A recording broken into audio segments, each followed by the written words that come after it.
Arguments, fantasy, basketball. That is what we're doing. We're talking about Jayson Tatum. We're talking about Alex Sarr. We're talking about rankings, fits, builds. We're talking to Papi Roi. Michael Bolton. Thanks, Josh. It's Michael Bolton here, and it's time for another episode of the Locked On Fantasy Basketball Podcast. Let's get to it. Let's get to it, indeed. You are Locked On Fantasy, your daily NBA fantasy podcast. Part of the Locked On Podcast Network, your team every day. Hello and welcome to the Locked On Fantasy Basketball Podcast, brought to you by Basketball Monster. My name is Josh Lloyd, and don't bring me down so close to my connubials. I'm also the lead fantasy analyst at basketballmonster.com, and you can find me on Twitter as always at redrock_bball, on TikTok at redrock_bball, and on Instagram at LockedOnFantasyBasketball. Start the season with a big return on FanDuel. Place your first $5 bet and get $200 in bonus bets guaranteed. Yeah, that's it. Yeah, go to FanDuel.com to get started. Thank you also for making Locked On Fantasy Basketball your first listen every day. We are free and we are available on all platforms, so give it a double bang and a thumb up. So, talked to Matty G earlier today. We had a few discussions and arguments. Talked to Mitch Casey and Dan Palio last week. And today we're going to be talking to Papi Roi from, he can tell you about what he does and the community that he has built regarding fantasy basketball. And we're going to be talking exclusively about Kai Sotto. So just be prepared for a 30-minute discussion on that. NBA preseason games are going on at the moment. I will do a couple of shows at some point, just sort of rehashing the information that we've seen and what's important and what's not. That's not happening today, although we will touch on some preseason in this show that we're here to talk about. So I might as well just bring Papi Roi in right now and let's have a chat. All right, so here he is. Papi Roi, welcome to the show. As I just put the wrong screen up, I'll put you up on the screen now. Welcome. Yeah, hello, Josh. What's up?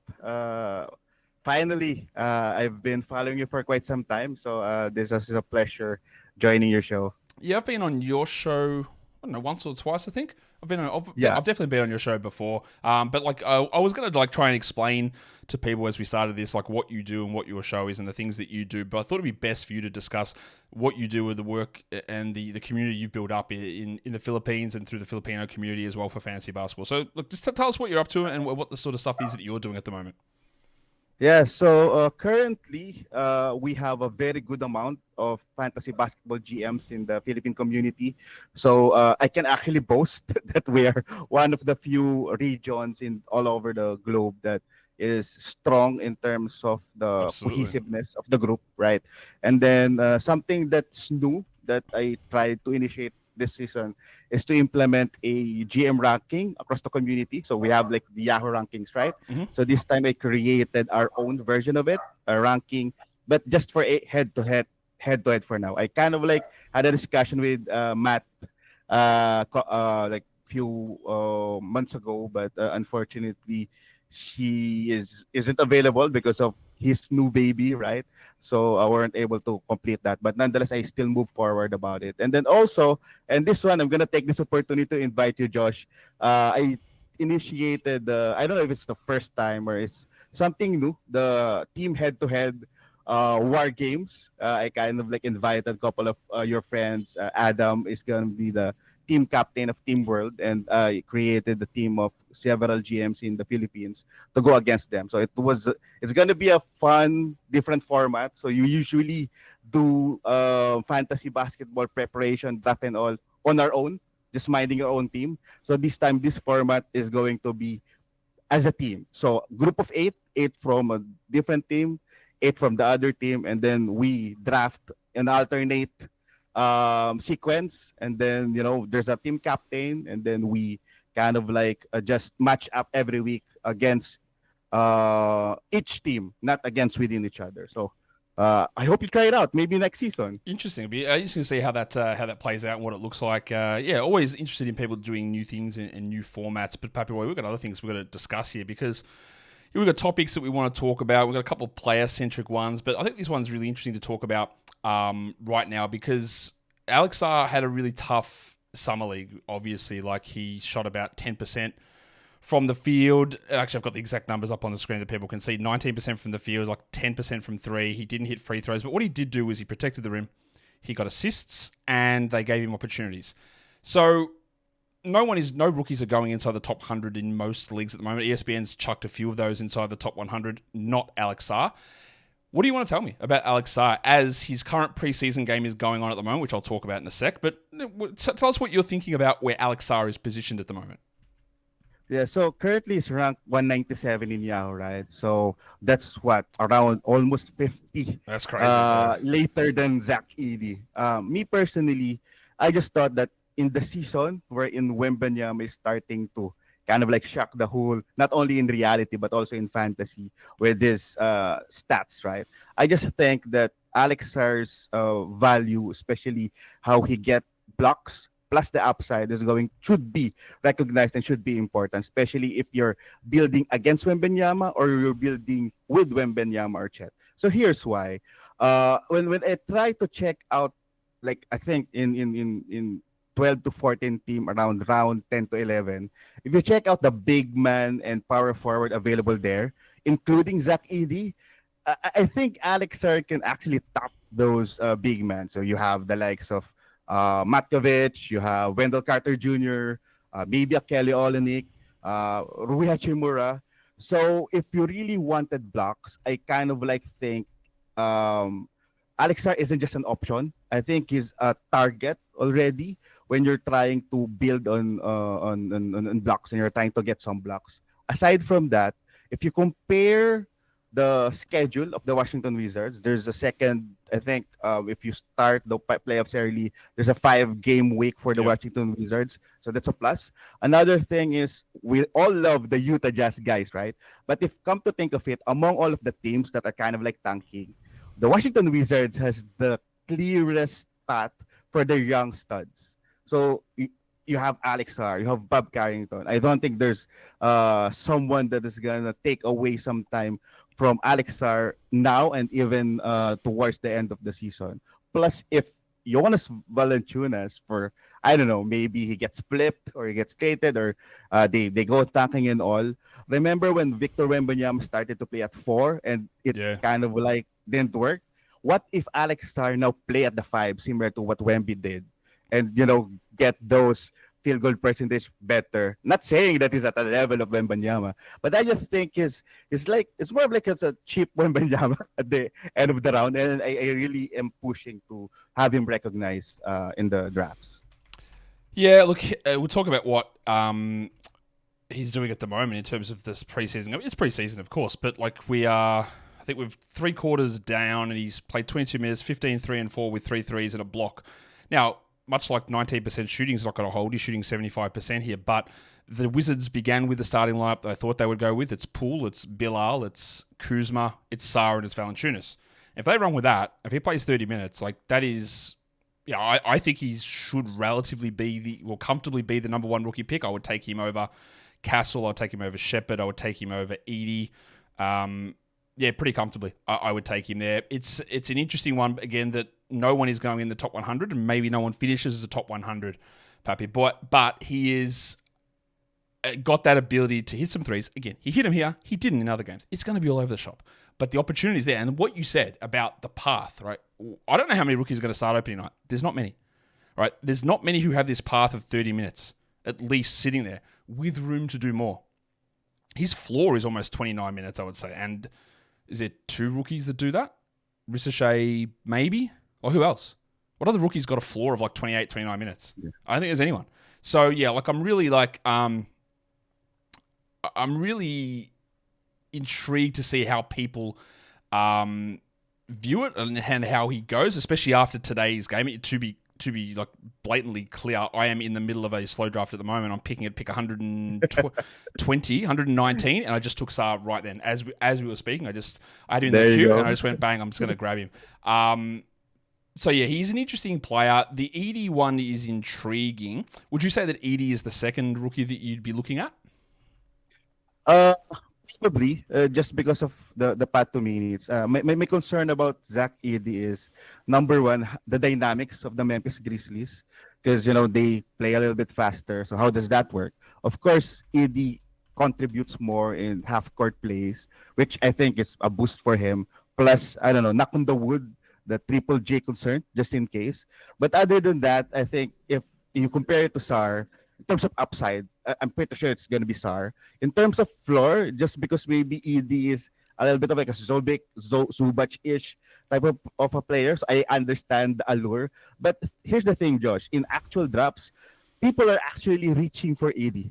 And that makes me kind of like think that, I mean, if I would have rather get Sarr and not reach ED, and then get someone else during that round instead of like really trying to get ED. Yeah, it is going to be really intriguing to see how these guys, who I think we all have a sort of a down opinion on, how they all shake things out. And yeah, we'll see how much preseason swings people's opinions on Sarr, who I did have as the number one rookie, even ahead of Edie heading into this season. And I've just pushed him up just a little bit, just based on like the fact that they just went in and started that group is, okay, get that little bit of extra confidence in that. We're going to come back and talk about a strategic element in a second, Papi Roi. Before we do that though, today's episode is brought to you by BetterHelp. We all have fears of something. Whatever it is, rational, irrational, it doesn't matter. It can be frightening. It could be Halloween-based. It could be a skeleton. It could be a skeleton in your closet. It could be discussing issues about fantasy with groups of people or individuals or one-on-ones or whatever it is, closed spaces, open spaces. There's fears. But sometimes the biggest fear that you might have is the fear of not conquering your fears or not admitting your fears. BetterHelp is a great option for you if you're thinking of starting therapy. So you go in there, you log on to BetterHelp, you go and put in all your preferences. You fill out the online questionnaire. They match you up with a therapist and they find a fit that should work for you. If in the off chance that it doesn't, if that fit doesn't work for you, where you can change your therapist to a different therapist free of charge, it is really, really simple. Overcome your fears with BetterHelp. Go to betterhelp.com/lockedonnba today to get 10% off your first month. That is BetterHelp, HELP.com/lockedonnba. So now we get to this stage where there's a word that's going to be used a lot by me in nearly all the shows that I do, Papi, and that is nuance. I think is a really important word when we're talking about things. It's very rarely that something is a clear must do this or clear not do this, apart from don't draft Klay Thompson at pick 60. That's a clear one, right? You wanted to bring up an idea of strategy about rankings and about fit and about build. Now, I've been very, very clear on my show talking about, and I talked about this with Mitch the other day, about how I think the idea of these pairings in your first and second pick is overblown, it's overrated, it actually makes it worse for you than better. There are things you might want to avoid, but that 1-2 pairing, who cares? I've got a million different ways that you can do things, all right? I've said that time and time again. I've also been, when we talk about the ways to simplify playing this game, if you just end up getting someone at pick 100 who ends up as the 40th best player, irrespective of build, you're going to have pretty good success. But not everyone can do that. That doesn't always happen. There's a lot of luck involved in that. So the part that you wanted to bring to us is like, should we look at rankings? How high should we prioritize rankings / values versus getting guys that fit? And I want to hear your approach to this idea through a category league lens, of course, because in points leagues there's no such thing as pairings and fits. It does not exist. Do not twist yourself to believe that it exists, and that is not a good or a bad thing if you're in a points league. This is just how it is. But in the category league, we're talking about the rankings, the value versus what makes sense on your team. What do you think? Yeah, so about that, well, to set the stage, I just want to point out two important things in my thought of train when we kind of share this idea, right? Point of discussion rather. So number one, I would like to appreciate your tires show, Josh. That's probably one of my favorite episodes every year. You know why? Because creating tires is kind of involved in this thinking of how you build and how you actually consider values and rankings. Because psychologically, especially to those who aren't really, not tenured yet in terms of drafting, you're seeing rankings in front of your face. So you're thinking that, this is the best value. It's probably hey, I have to draft this. Or, hey, I heard this from this analyst and this is a must draft. Thing is, it kind of in several situations impacts the build of your team. Say, for example, you really need a big on that round.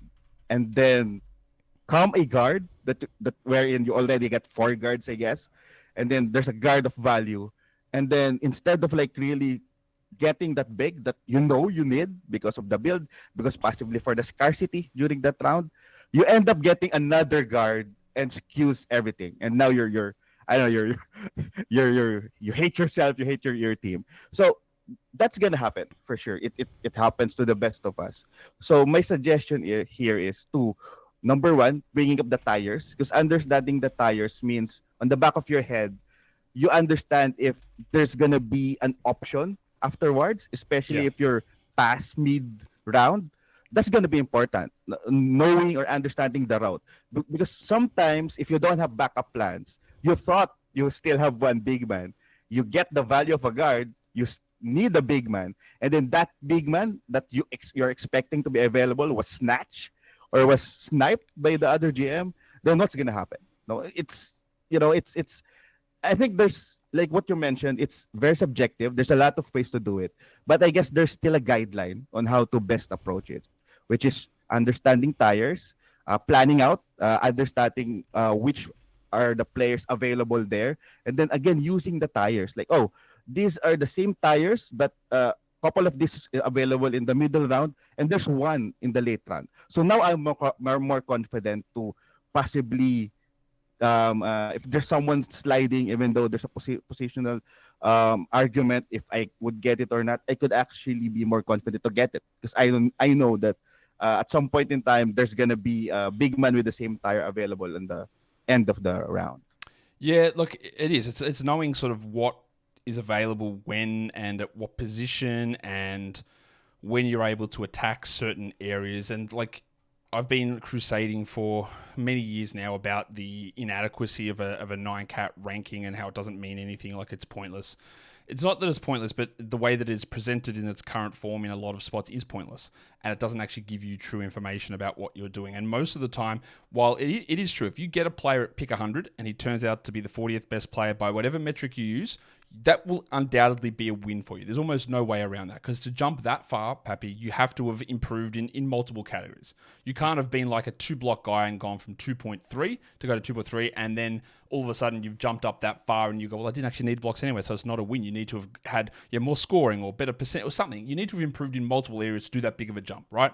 So that's when I say, like, if you find the guy that just smashes and blows through by 50, 60, 100 spots or whatever, there's no way that isn't a win.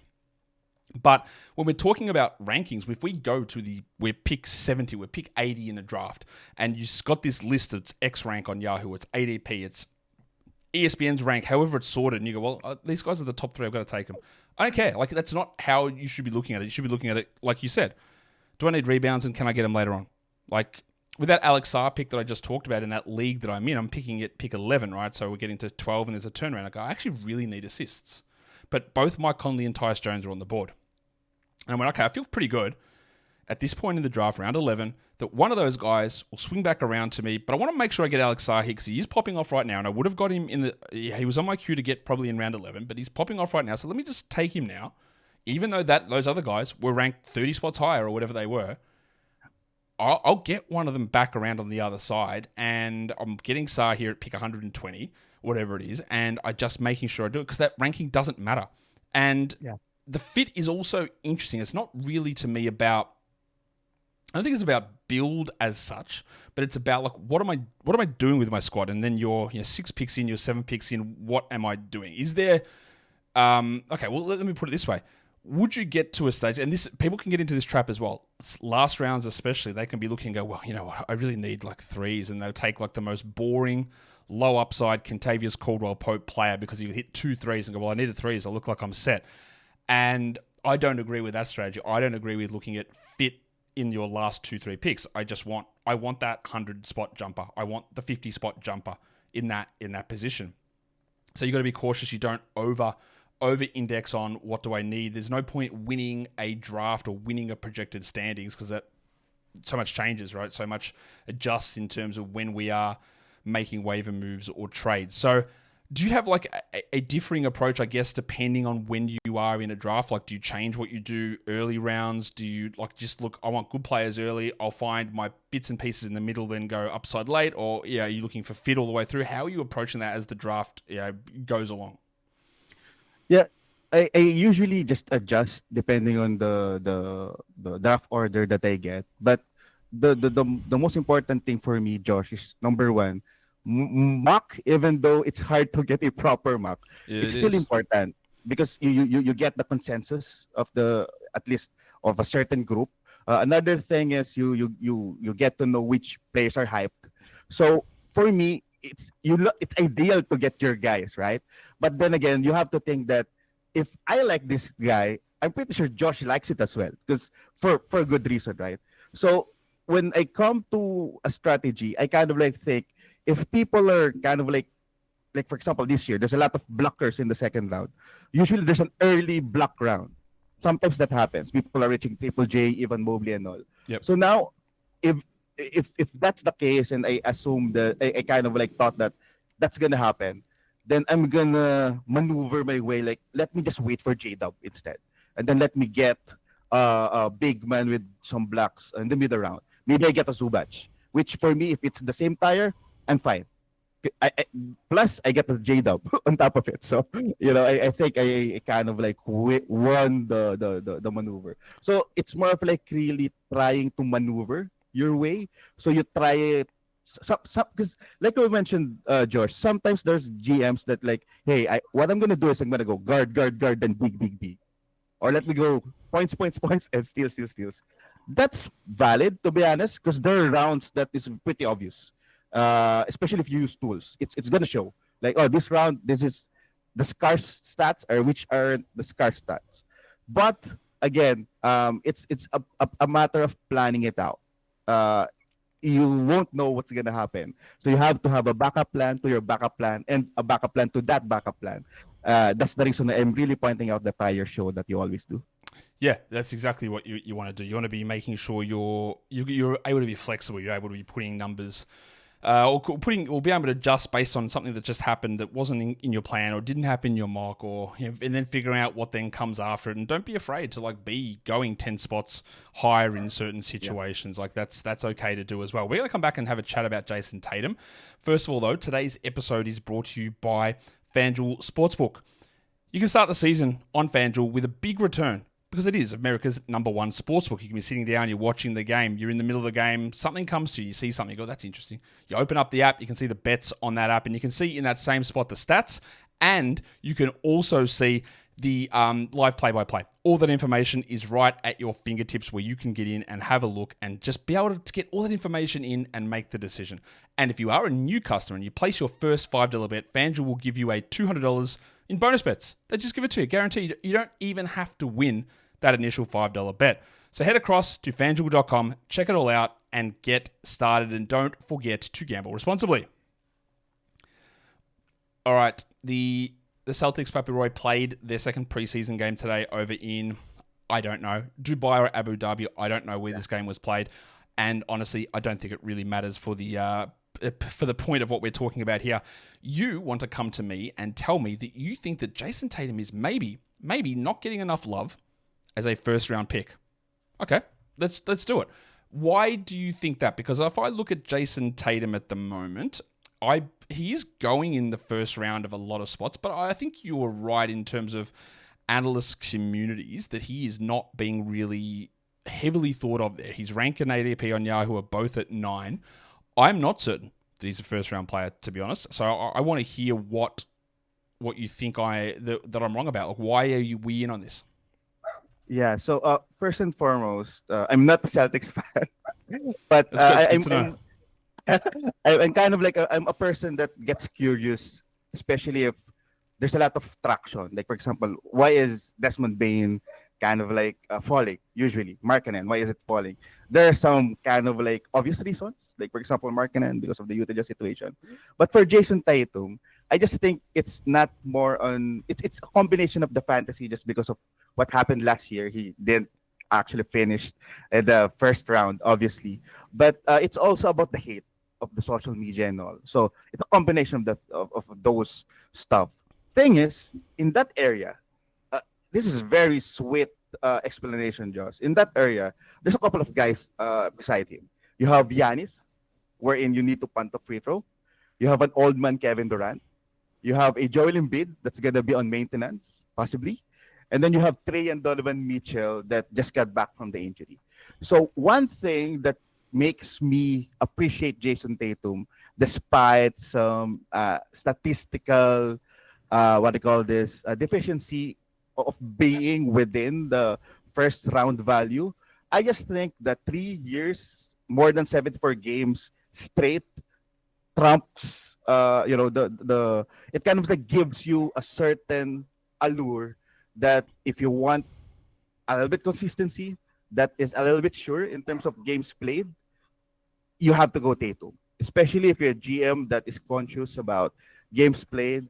I know, Josh, you've been preaching about some GMs. Oh, I don't want to draft this anymore because of this. But to be honest, to be fair to them, just in case you're that GM and we respect your personality, then Jayson Tatum is for you. So I just want to really, give Tatum some love because he wasn't able to play in the Olympics, and he didn't get any aside from the championship that he got. He didn't get any award. So yeah, just putting it out there. He is interesting, right? You're right. He wasn't a first-round player last season. I don't think he's a first-round player per game this season, especially for category leagues, right? There's the way that the second half of last season fell off, like his numbers went down, his usage dropped, his shooting dropped, it dropped in the playoffs. It was bad at the Olympics in the time that he did play. And yeah, look, there is a chance, and a pretty good chance, like the Porzingis is not there for the first 3-4 months of the season. That's possible. So Tatum's numbers might go up, but he's just, I don't know. There's just something about me looking at someone who, Tatum's like got some, like actually his ADP's up to 5 at the moment on Yahoo. Wow. No, so that was last year's. My bad. I don't like to look at a player and go, well, if he is healthy, then this value will make sense. But if like, he, on a per game basis, he's not that level of player because I don't know that he's going to be healthy. I got no idea. You don't know that he's going to be healthy. Like, we don't know. And I don't like, this is the Mikal Bridges, right? This is also, I think, some of the argument around Anthony Edwards. He doesn't get hurt. And my thing is always just going to be yet. Like, he's not hurt yet. He will. I don't know when. I hope it's not. I hope no one gets hurt ever. I don't want any of that to happen. But you're also right in that part of the draft is a mess. There's so many weird players in that area. That what do we get out of this? Like, what is Tatum's strength? It's scoring, right? And he's a pretty good rebounder. And then there's a lot of averageness, not bad, but averageness. Assists are above average. He's fine. I'm not convinced that we need to be going super high on him. But I will say this. I've looked through all of the Locked On Fantasy Basketball Bowl. I can't look at every draft because there's literally like 100 drafts of them, 100 leagues, right? Whatever there is. But I've got each one of the individual league pods open. And I'm going to see where, in whatever draft I got pulled up, what pick he went at. So he went at 9 in this Roto League. He went at 12 in this head-to-head category league. He went at 12 in this points league. He went at 10 in this category league. He went at 9 in this category league. He went at 8 in a category league. He went at 11 in fantasy benchwarm. I think you know that guy, don't you? Yeah. He went 11 to him in that one.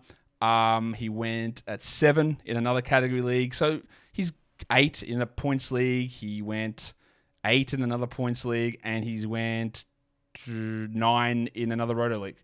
So it's all 7 to 12, the back end of the first round. And I would guess that the majority of people just go, yeah, he's safe.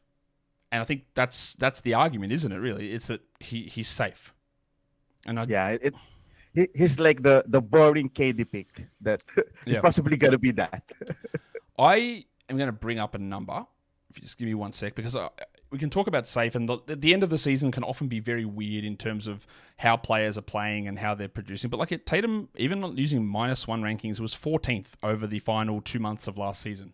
He saw his scoring fall to...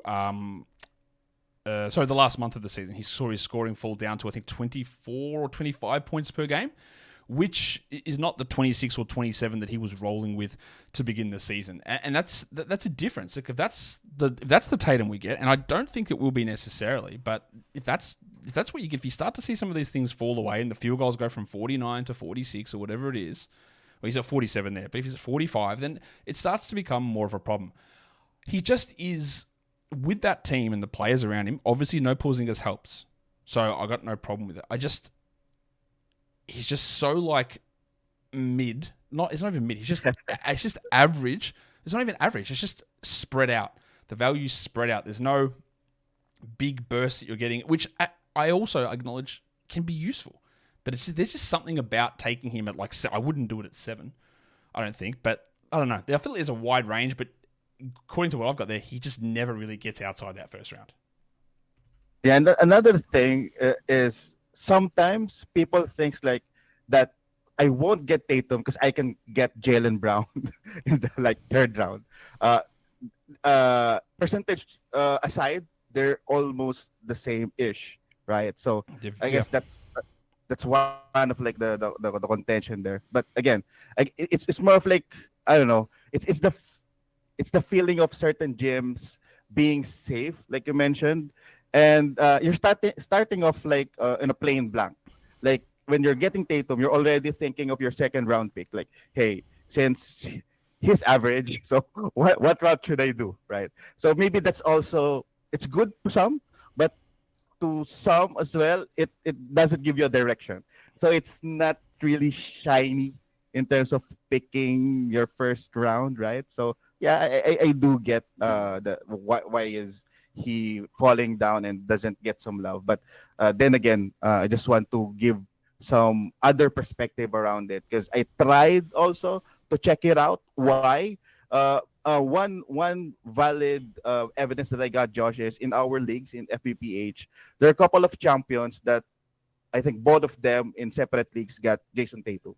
So it got me curious. Like, is it just because he played and other teams had injuries? So that's a different. It's up for a different discussion. So it's not basically about Jayson Tatum's stats. It's about him being present during the times that you needed a first, second rounder value in the playoffs. So I guess that's it. I guess that's kind of like the allure of getting Tatum. Yeah, I'd say that's probably accurate, to be honest, Papi. But that does bring us to the end of what we're talking about here today. So I thank you again for coming on and chatting to me about ideas about value and rankings and Alex Sarr's little preseason pop-off and the value of maybe the overlooked Jayson Tatum at points in the first round. Tell people again what you're doing, especially my Filipino listeners, if they're not aware of what you're doing, and they can go find you and get involved in some local stuff as well.